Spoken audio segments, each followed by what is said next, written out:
Good morning, good afternoon, Anthony, William. Feel free to come off mute, turn your cameras on. Thanks, folks, for joining. I want to get us kicked off here and jump into some of the content. The topic of today's discussion, of course, is security in space, network security in space, what's changed, what things we should be thinking about, talking about, etc. And to have that conversation, I'm joined by two experts in those topics, William and Anthony, and I'm going to let both of them introduce themselves, give some of their background and set up some of the context here, and then we'll jump into some of the material. So with that, Anthony, I'll let you kick it off. Please introduce yourself, what you're working on today, what you've been working on, and why you are an expert.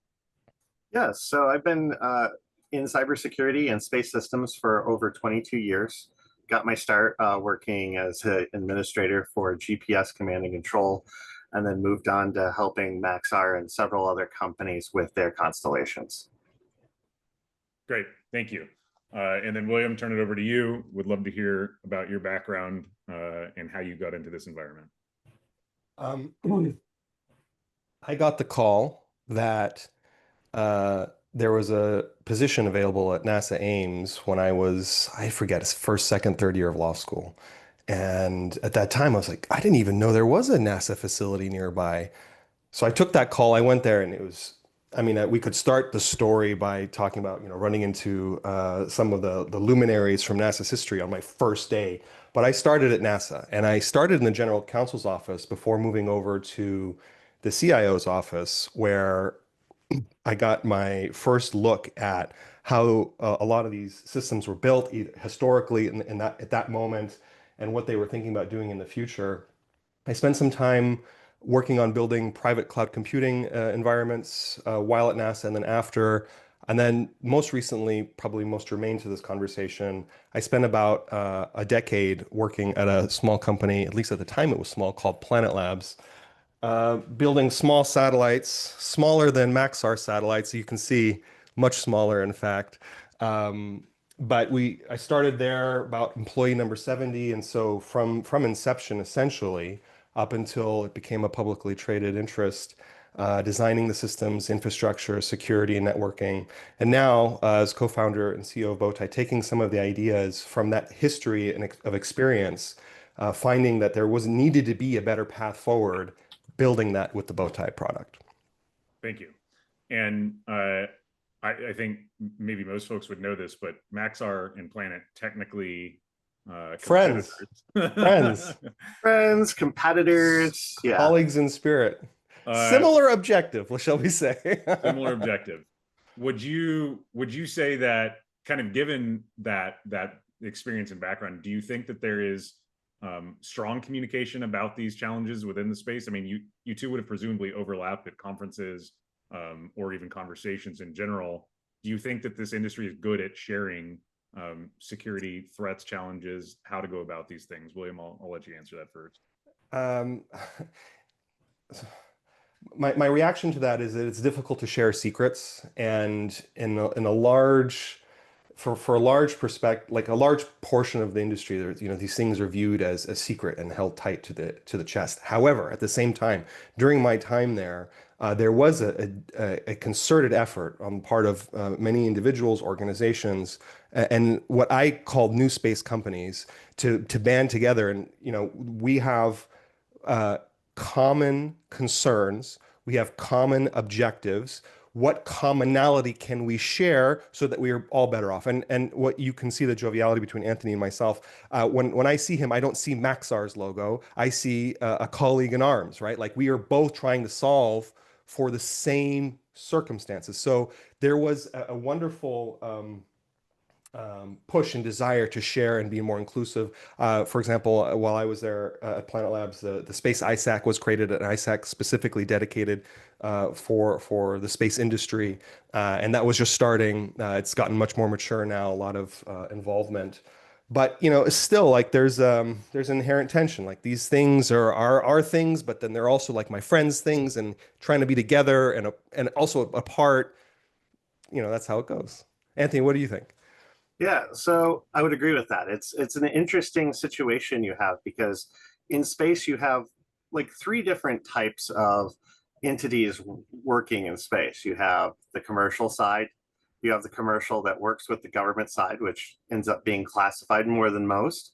And then you have the military side, which is highly classified. And like you're saying about the ISAC, yeah, they started that because while the Space Force was trying to get more companies involved, not every company wanted to hold a clearance just to be able to have their person go to Vandenberg and meet with everybody else. So you have this interesting dichotomy of the commercial space world is going, yes, we need to have these communications open.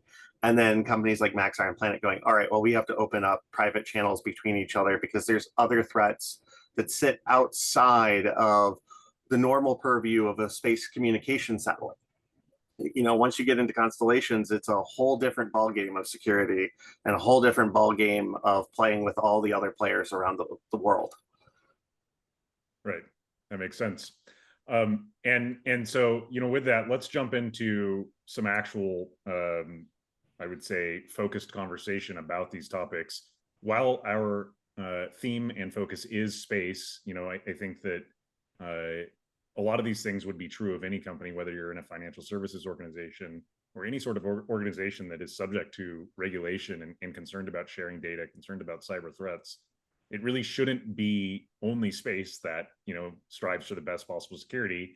So these concepts are broadly applicable, I think. But let's kind of jump in with the focus on space. Historically, those systems, networks, et cetera, are built for availability, longevity, not necessarily, you know, the way that we work today, hybrid work, you know, employees working all over the world, or even in remote sites, AI, or even the modern, you know, cybersecurity landscape that has evolved so much even in the last 6 months or 2 weeks. So first question is, what do we think are some common misconceptions about secure networks in space? And Anthony, I'll let you take that one first. Yeah, you know, it's interesting because the way I look at it is you have the way the US does space networks and the way everybody else does space networks. So for example, in the United States, we typically encrypt our links versus the rest of the world.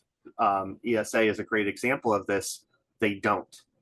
And when they don't encrypt their networks, you get this issue of space security. But let's just focus on the US for a minute. You know, each company has its own different type of security across the links. You know, you have CCSDS, which allows for encrypted, but the biggest misconception is everybody encrypts their spacecraft. And that's not always the case because, let's be blunt, space is hard. And getting a cryptologic module up to space is not exactly easy. And radiation hardening, you know, cryptographic modules are extremely expensive. And then you look at the rest of the world, you know, while the Europeans typically don't, there are some projects where they're starting to, and they're starting to learn about, you know, space security. And a lot of people are like, well, can't you just connect a computer to it? It's not so simple. You have to have a modem, you have to have an HPA, you have to have a remote ground station, and that sort of thing. And one of the biggest issues that we face now is attackers are looking at that and going, this is fruitful, you know, technology to go after, because while we could live relatively safe behind obscurity, that's no longer the case anymore, because now, you know, people are going onto eBay and buying old equipment, guilty party, you know, tearing apart the equipment and going, wow, I could do this, and this inside the CCSDS frame and get, you know, something from the satellite that I normally couldn't. So and I'll just add this. It's not like you can send up a bunch of astronauts and fix the satellite after the fact too. So. Great. William, same question to you. I mean, any misconceptions that you think exist about secure networks in space? I think there are many. First, I want to react to a couple of things that Anthony said. There's a common refrain in the industry that space is hard. Those words are easy to say, and you know, when you hear it in the hallways and in the voices of people who have experienced this thing, you think, oh, what a trite little reflection that space is hard. Like, of course it's hard. Until you live it and earn those stripes, you can't really understand what it means to say space is hard. But another thing that Anthony said that I think when we think about, we're using the terms space network. What does that mean? What is unique about this relative to the landscape? And what is more similar about it with regard to the landscape? He said that once you deploy your asset, that's typically a one-way street, right? You launch a satellite, and the number of occasions that you have to revisit that satellite are vanishingly small. It exists. At Planet Labs, I will share the story. There was a launch.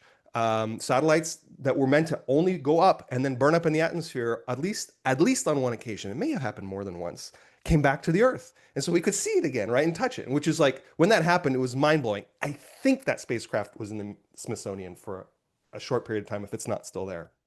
But that was the exception. The rule is you deploy a spacecraft, it's up there. And you can look at the history of these things and see the number of occasions where something has gone wrong and you weren't able to reach it again. Hardware failure are the ones that are the most notable, and you hear about that. A thruster fails, the spacecraft can't point itself, it's effectively useless. But there are other failure patterns, and Anthony's talking about a hesitancy. I lived that hesitancy. I know Anthony's lived the hesitancy to add security protocols to something that you're not sure the base will work. You're not sure that the just pointing and talking to it is the challenge. And then to layer on security there's concern, like what if that fails? There's concepts of flight heritage and proving things working in space, because if the security fails, that could result in the loss of the vehicle, complete mission failure. So when we think about what is space networking, it is a typical computer network, other than that last mile is done with RF, laser, some unusual exotic communication protocol or medium, and then the asset is irretrievable, ordinarily. There are some governments that can, but it's ordinarily irretrievable. And so everything gets dialed up to 11 in terms of sensitivity, concern, slow progress, slow being the operative word, slow movement forward. That is the defining characteristic. On the other side, the similarities, these are networks, right? Like a lot of the protocols that you and I are using to talk to each other right now are applicable, are used. And the reason it's used is because I think there's two things. One, familiarity and heritage, right? If we know something works, if all of our computers talk these languages, we're going to use those things because that makes our lives easier. It doesn't make sense to create something new and exotic. We'll use what we have. So a lot of the technology that's powering this conversation and organizations you've experienced is the same, almost and sometimes exactly the same, that is used in some of these, we'll call them space networks. And because they're the same, a lot of the concerns that apply to terrestrial networks, to a hospital network, a bank network, a school network, apply also in a space network. Just some of the nodes on the network are, once they're up there, right?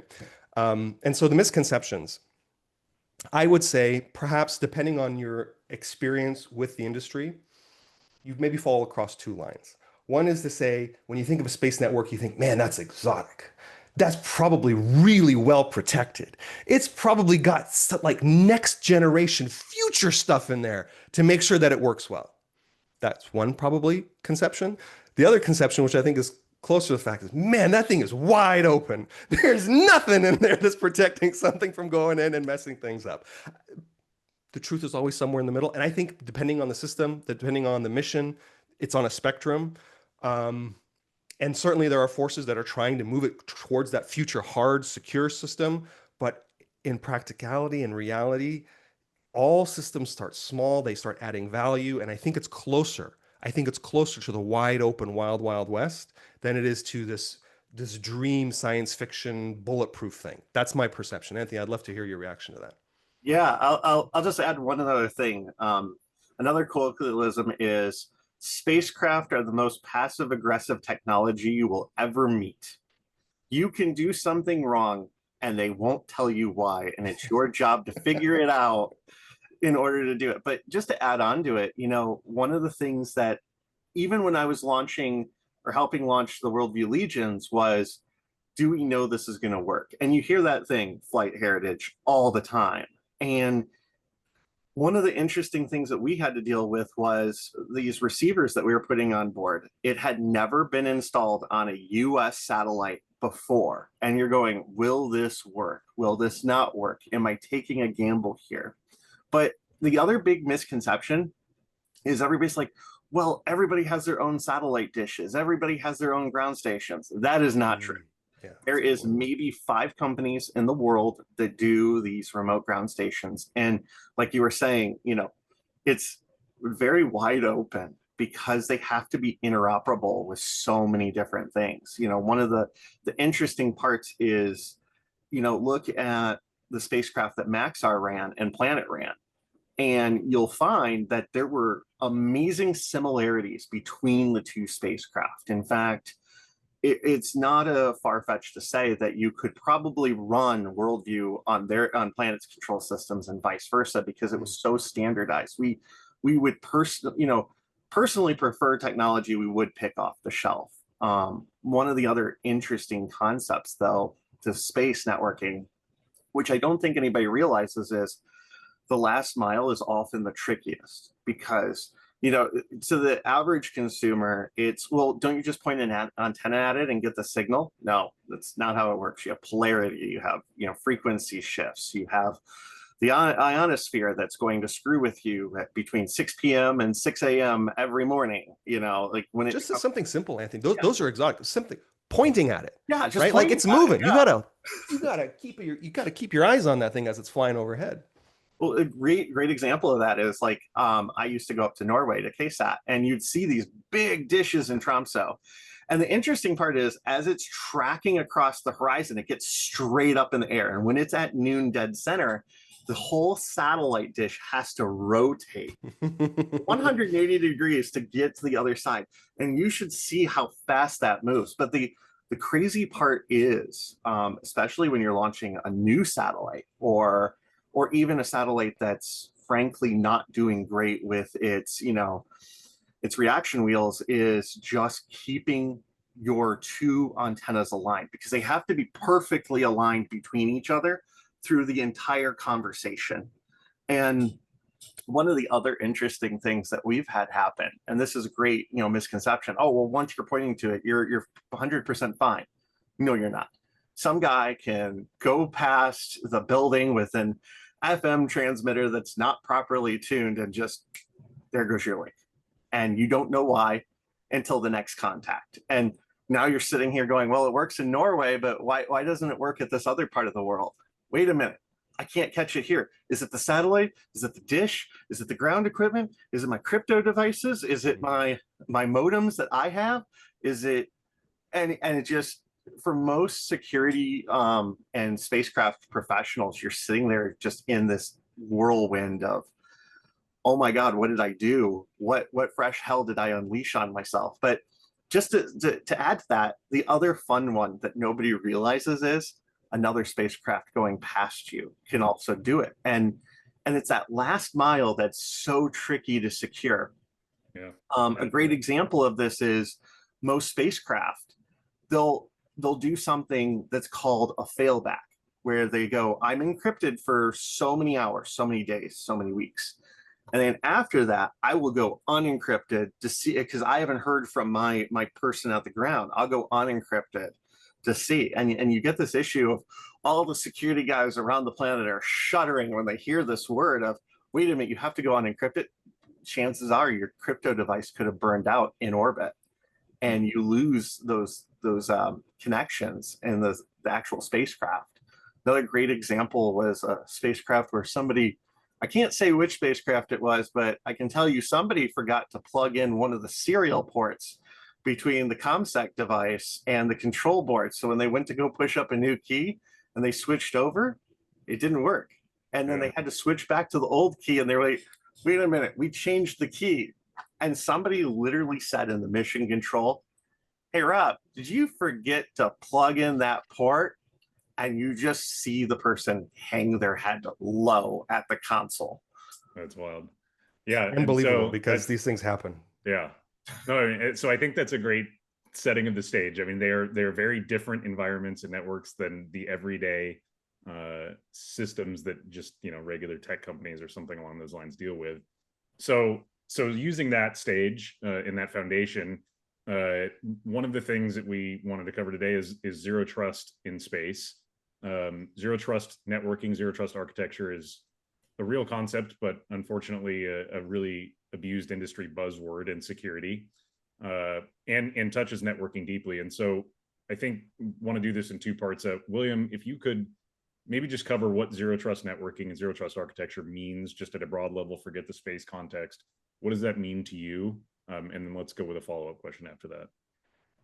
It's a great question. What it means to me is just what it says. So when you say zero trust, what you're talking about is you have to recognize that a lot of these systems are built on the presupposition of trust. One of my favorite stories, I heard it recently, but and it's probably apocryphal to some degree, but a space system being operated with one command and control computer in the basement of a building at Lockheed Martin. That's it. That's all they had. Just one computer. And in order to do anything, you had to get into that facility, get through the guards, the doors, the badges, whatever to get to it. But once you're on that thing, it was probably wide open season. It probably didn't know who you were, probably didn't know what you were allowed to do.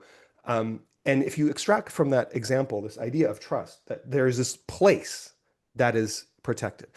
Anthony, I know you've experienced this. I read documentation all the time where it says, when you're building the system, make sure it's in a private network, a separate space, a trusted space, where all things are okay and expected and allowed, not observed, not metered. It's an okay space. And that concept, that philosophy permeates system design. Oh man, I could use some examples that probably land me in hot water, but the idea is that you've built this thing, for some reason you think everything inside of it is okay and everything on the outside of it is not okay, and that's where you focus your energy. And when you talking about zero trust, it is the recognition, architectural design pattern, more than a product, but architectural design pattern, that is a wrong-headed concept. This idea that you'd have big zones that are okay and then some that are not okay.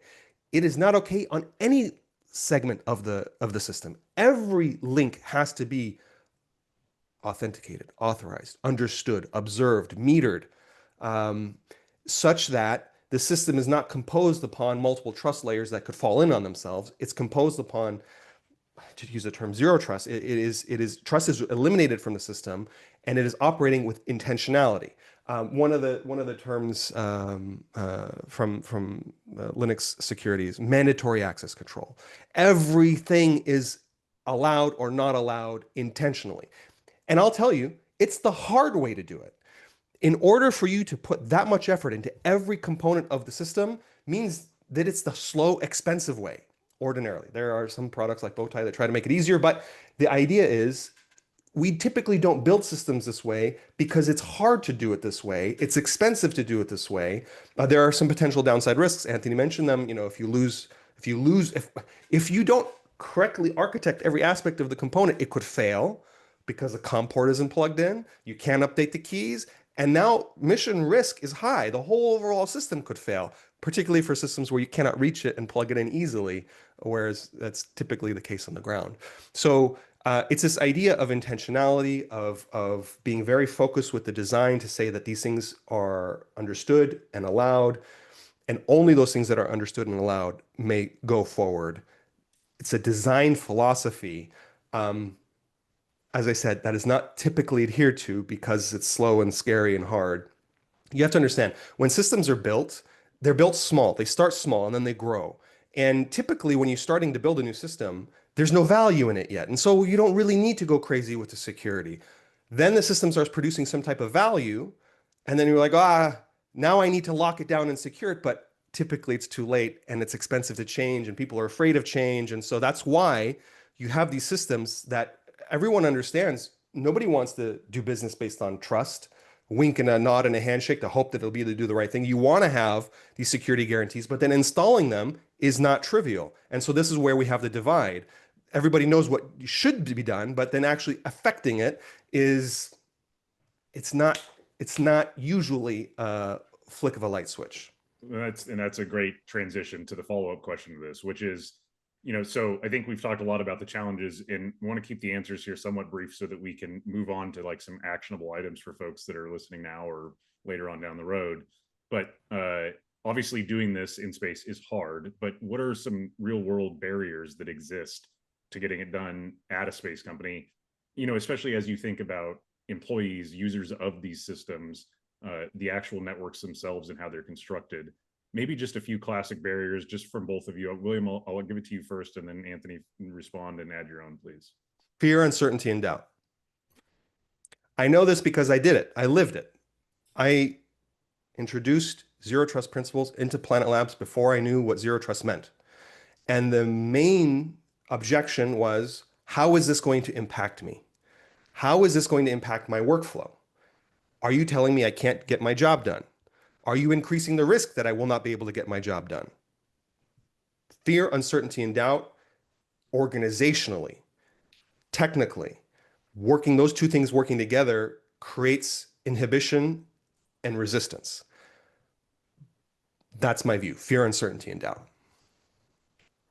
I'll agree 100%. It is all about FUD when you are in mission control.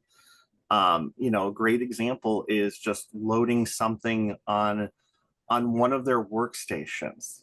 A perfect example was, I can't say where it was, but I can say it was one control facility where they had no users, no passwords on any of their systems. Complete openness, because they had designed the software to only run as root.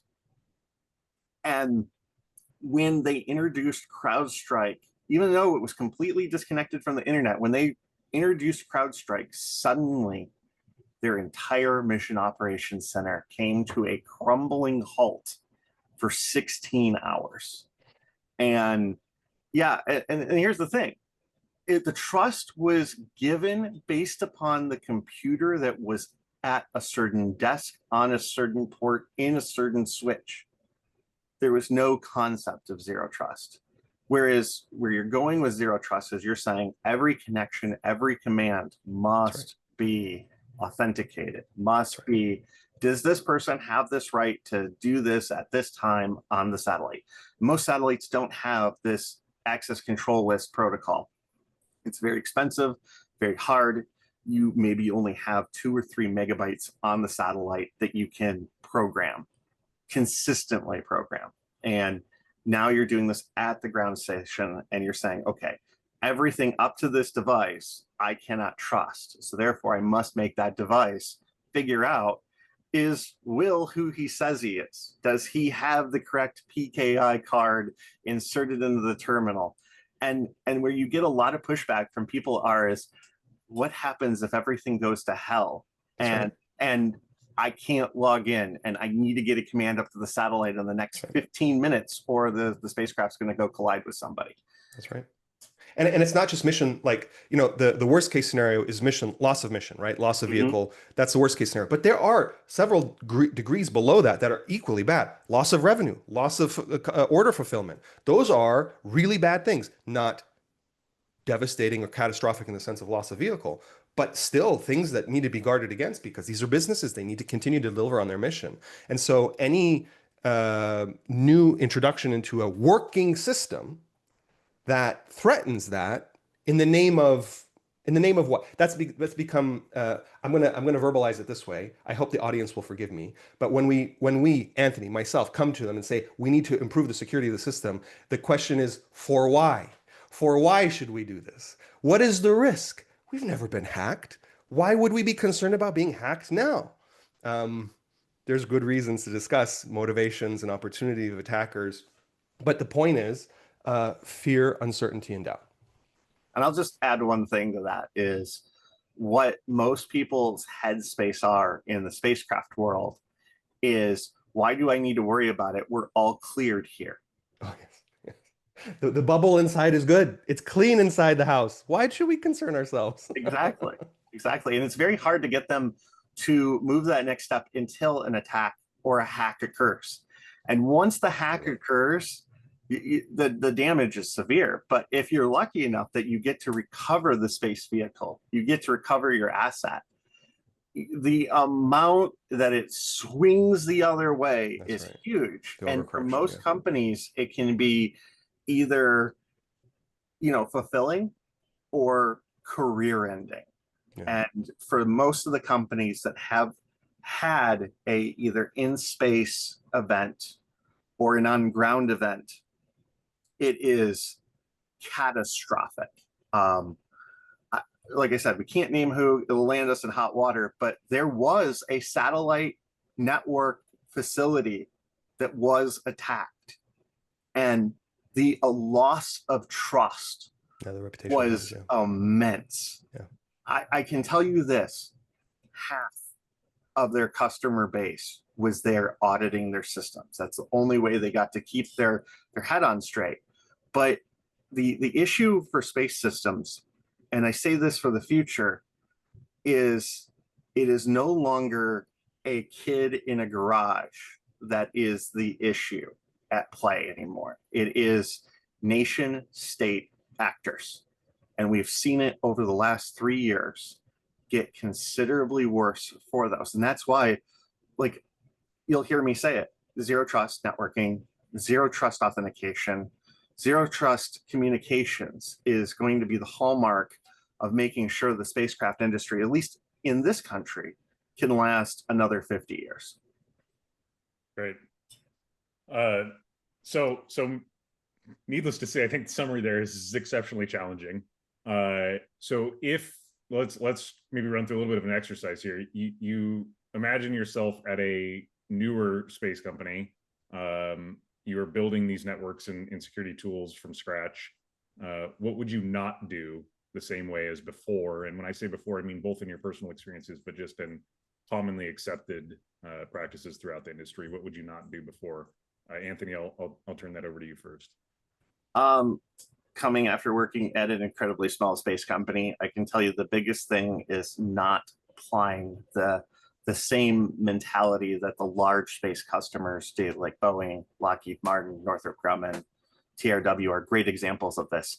They build it in an enclave, disconnected from the internet. Unfortunately, for smaller companies, they don't get that that luxury of having dedicated fiber links to KSAT, to other different providers.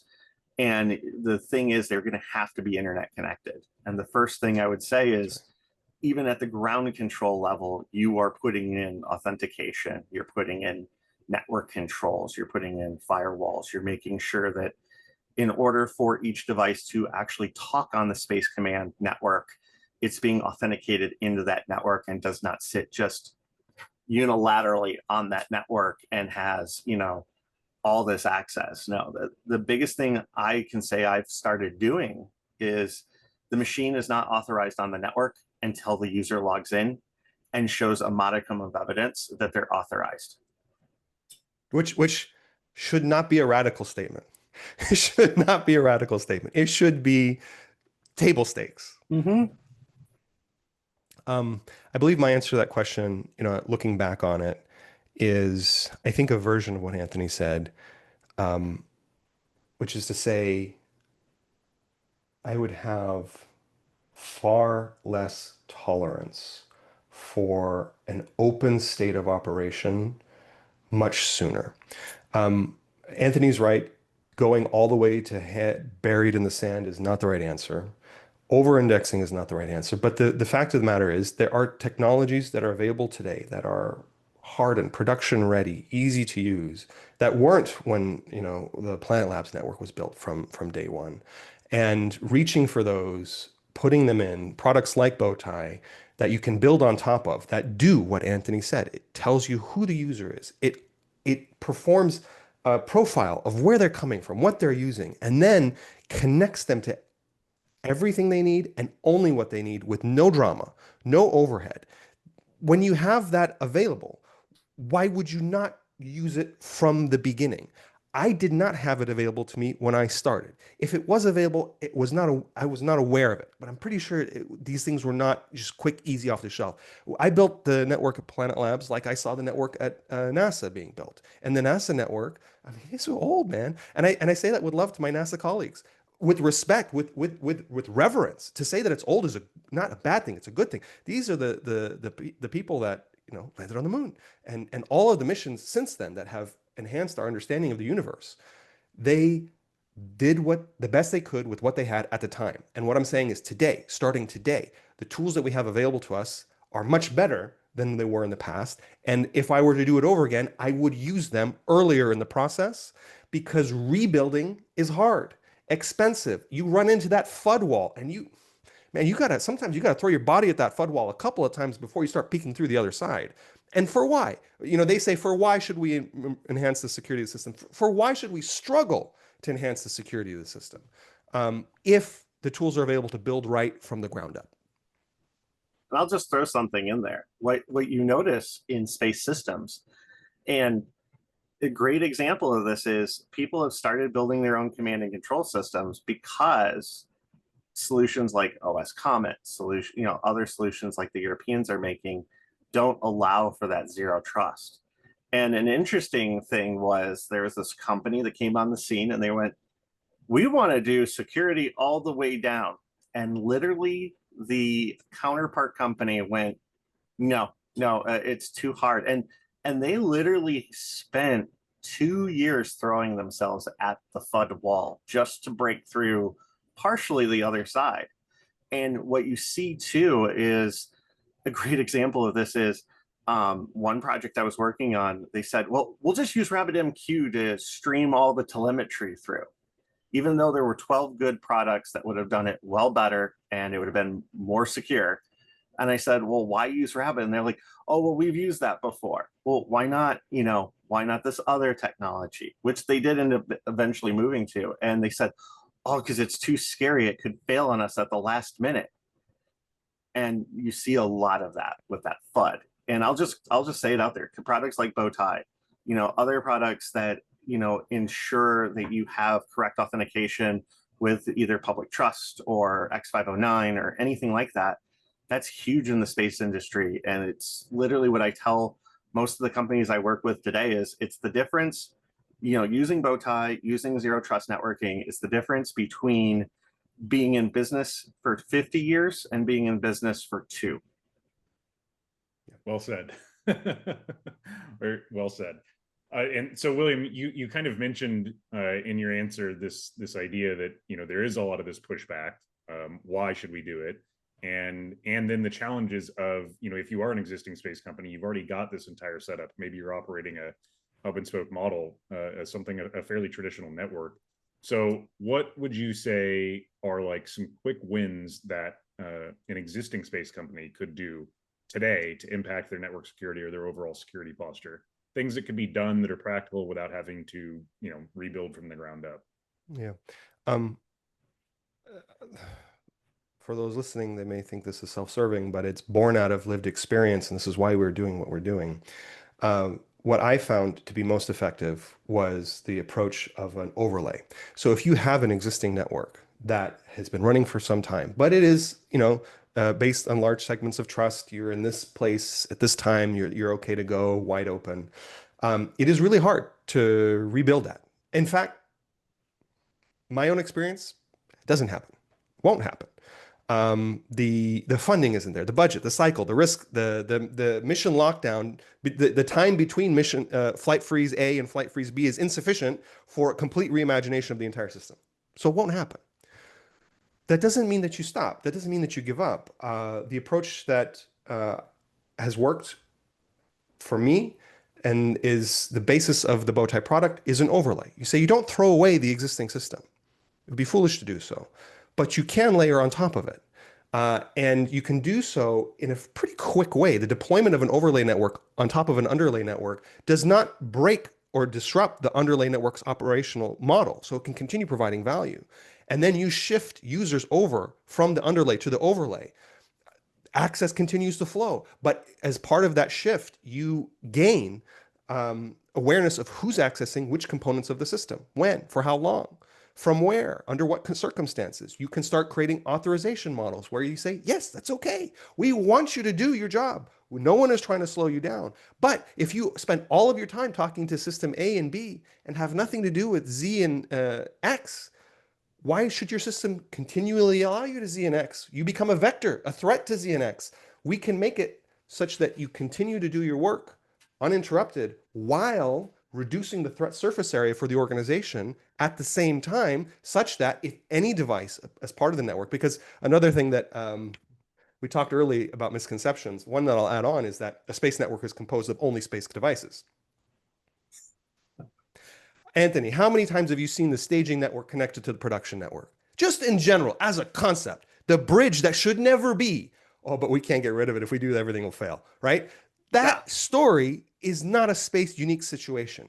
The misconception is that space networks are only composed of space devices. Wrong. They're composed of everything: laptops, desktops, phones, everything, particularly today. Anthony, I think, said that internet is part of your operational pattern. You have to accept that. The workforce is distributed. They demand immediate access from anywhere to be productive.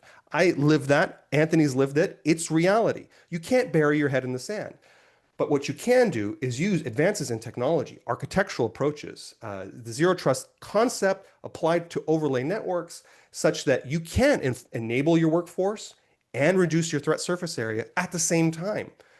That wasn't available when I started my career. It is now, and I think it should be table stakes for every system that's going forward. I'll even throw something in there.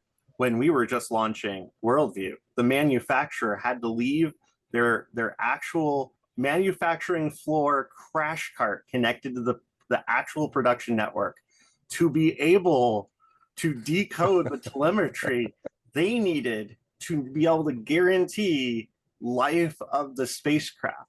Yes. And I'll even go further. I have seen it where development network is connected to production network. Yes. Because they couldn't figure out what the one connection.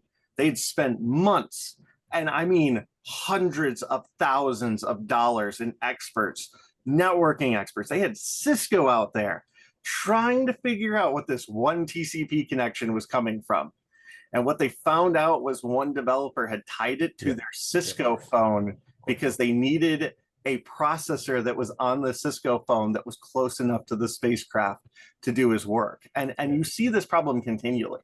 And if you don't outlay the security up front, as William's saying, the overlay is the only way you can go. And I'll even put this out there, is when I literally had to change out an entire network. Okay, let's put this thing: switches, routers, firewalls across 18 globally distributed sites 2 weeks before launch. The pucker factor was massive. And we had to put an MPLS over it. And I just basically said, let's do an overlay. What old equipment's dead, we'll take it out and replace, and then we'll take the old equipment that's still working and we'll just place an overlay and we'll slowly move people over. And that's the only way we modernized our network from a 2008 network to a 2022 network. And it's the big thing. If you don't do it up front, the overlay is your only option to get to success. That's right. Yeah. And most people don't do it up front. So exactly. Yeah. Cool. One more, and then I think we'll finish with a closing question. So similar track, but let's say you're a CISO or VP of IT and security or something, one of these space companies, but maybe even not space, just broadly. In today's environment with vendors, things along those lines, how should you be thinking about operational autonomy in your security stack? Obviously much more critical in space, but as you think about bringing on new security tools, et cetera, how should you think about operational autonomy? William, I'll throw that to you first. I feel so strongly about this. It is the core of my being. I recently put out a blog post. If you, dear listener, if you have a chance, please go to bowtie.security, read the blog post. It's called "In Vendors We Trust." When I had to deploy endpoint protection software, the user base reacted by saying the endpoint protection software is the virus. This is the idea that when you bring in someone to help you with the problem, but don't consider how their introduction into the environment could itself be a threat vector, I think you're doing yourself a disservice. This is particularly acute in our industry, Justin, and with Bowtie. Nearly every other product in our landscape, they have taken a centralized approach to providing network services, such that in order for you to benefit from their solution, you send them all your traffic. They manage your encryption keys for you, and then Jedi mind trick you into thinking that they're not a hostile element of your system, that they don't have the ability to see what you are doing, that they don't have the ability to allow themselves or someone else, intentionally or not, into your network. I could just start rattling off example by example of models where you put all your eggs in this basket, the basket breaks, all the eggs go. And it's a blind spot. People think, oh, no, I pay these people. They should be trusted. It just doesn't flow. And so when you think about zero trust, you can't just blindly say, it's going to be zero trust for everything, except I'm going to bring my friend in here and he's fine. He's going to help me with the system. Don't look at him. It's ridiculous. When it's verbalized like that, it's ridiculous. What we've decided to do at Bowtie is build a system using 2025 technology, modern technology, in a completely decentralized way. Bowtie customers do not have Bowtie running around inside of their network. I don't need to hold the security clearance that the customer has because I'm not in their network. I have no ability to do that. I provide technology that they can use to be successful without making myself an important, critical, irreplaceable member of their operational pattern. So many people overlook this. And I think in large part, they overlook it because there's a dearth of options. Up until relatively recently, you couldn't provide some of these capabilities without allowing your friend vendor into the building and saying, we're going to trust this person with everything. Now the technology exists where you can have your cake and eat it too. And so I feel so strongly about this, that you have to consider the threats from every perspective, including the unintentional ones. I'm not saying that these organizations are evil. I'm not saying that they're set out to try to break into your system and steal from you. I'm saying that by not evaluating the potential that they could, or that something would happen to them that propagates into you, that you are not really fully evaluating the threat model correctly, and putting in the protections to prevent something like that from cascading into you. Anthony, any response, or again, maybe you just want to answer it with your own fresh take, the idea of, how should a CISO or a VP of security think about operational autonomy? I'll agree. When that blog post came out, I was sitting there nodding my head up and down reading it. There's a phrase that I used in 2007, and a lot of my friends who know me well have heard this statement: vendors are the problem. And your biggest issue is, unless the vendor can provide you a technology where their system is running on your network, but they don't have access to it, you have the biggest open door in history. And I can give you countless examples. SolarWinds was a great example. Yeah. For the spacecraft command community, I can say this. I had moved us, when I was working at Maxar, off of cloud-connected CrowdStrike onto something else.